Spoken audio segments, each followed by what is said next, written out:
Hey everyone, hope you're doing well. Bit of a different one. No green screen today. Downstairs. This is about regrets. I'm sure that we've all got regrets about certain things. I think of that song, My Way, and it goes, regrets, I've had a few, but then again, too few to mention.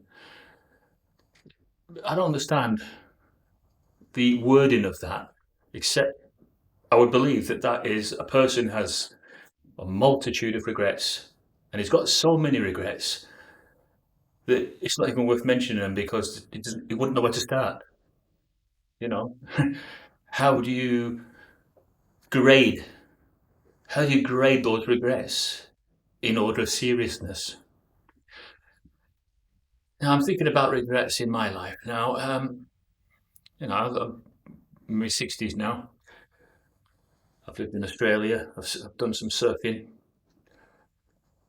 I've done a few. I've been on the wrong side of the law. Yeah. I suppose if it was a regret on that part, I would say it was probably the hurt that I caused my mum and dad.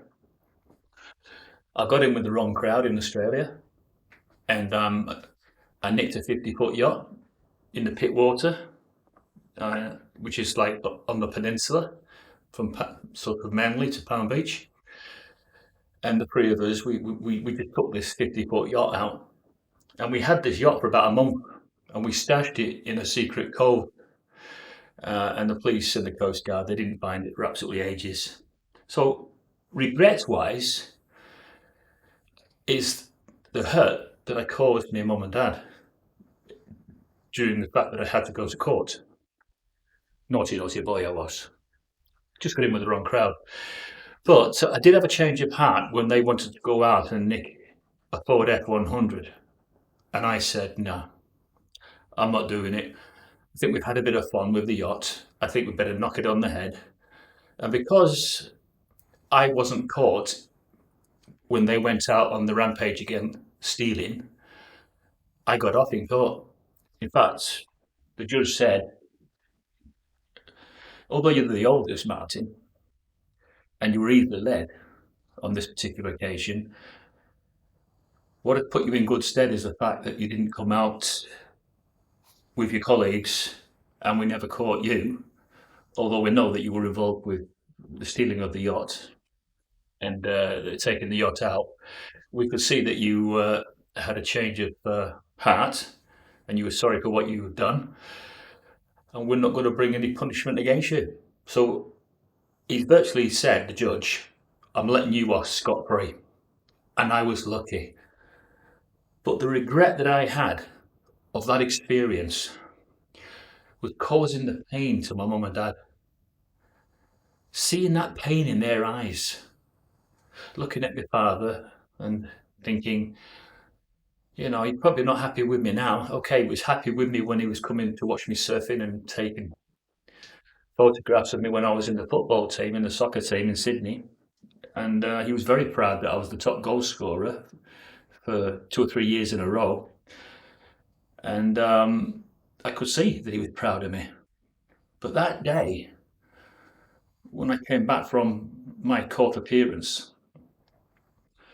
I decided that I could never do that to my mum and dad again. I could never cause them that much pain and grief.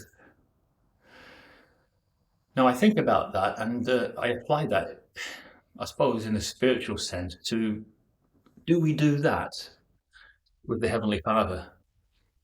Do we cause Him so much pain and grief?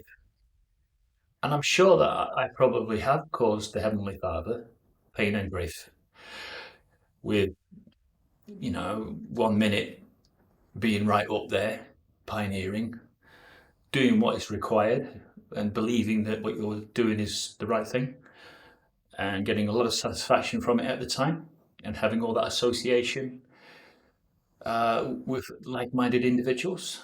And then probably the next month, not doing as well. What I call roller coasting. Up there 1 minute and down there the next. That's a bit of a roller coaster Christian, isn't it? And I'm wondering if within my Christian life, I've caused him and probably the fellow angels, the angels in the heavens who probably look on it at ones on the earth and look into their hearts like the Father does. And I'm wondering if I've caused them a lot of pain. And if I have caused them too much pain, I'm wondering if that's a reason for me maybe being erased. 1 minute, you think that you're on the straight and narrow and you're doing what is required to gain life eternal. And then the next minute, you doubt that maybe you're not quite there and that you won't get that life eternal. You won't live on that promised paradise earth that we were always told would be the full reward of maintaining our endurance right to the end. So I told you it was a bit of a different one, this. So I suppose I'm going to ask you guys out there, do you have any regrets that you wish you hadn't put someone through? Have you hurt someone that's close to you? And I mean really hurt them. And when you've seen the impact and hurt in their eyes, could be a girlfriend, it could be a really good best friend that you've fallen out with, it could be anybody. But when you have seen the hurt you caused them, how has that made you feel? And do you think that that whole scenario and situation can also be applied to our spiritual standing with God? Let me know. And do you like my little book arrangement? Two spare cameras on top, decent ones, but just spares. Anyway, having a cup of tea. You know me, I love me tea. And a few you like them, rich tea biscuits? I like plain biscuits. I'm not that keen on really fancy ones and sickly chocolate ones. I go for the plain biscuits. That's what I am. I'm a plain Jane Marty. CEO. Might do a few more videos downstairs like this because you can see the real me now. You can see how I've got my 70s hairstyle still.